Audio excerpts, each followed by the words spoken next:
This is a stopwatch. It has reset button and a start and stop button. When start button is pressed, the stopwatch starts. When it is pressed the second time, it stops. And there is another button, reset button, to reset the time at 0. This stopwatch consists of an Arduino Uno, a breadboard, TMR637 for LCD display, and two push buttons to stop, start, and reset the watch.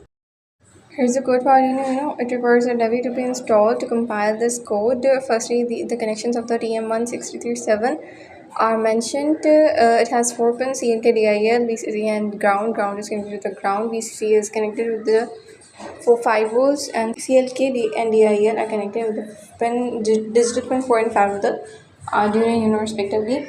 Then push button connections are mentioned. The one ends are connected to the ground of the breadboard, and the other ends of the push buttons are connected with the digital pin 2 and 3 of the Arduino Uno.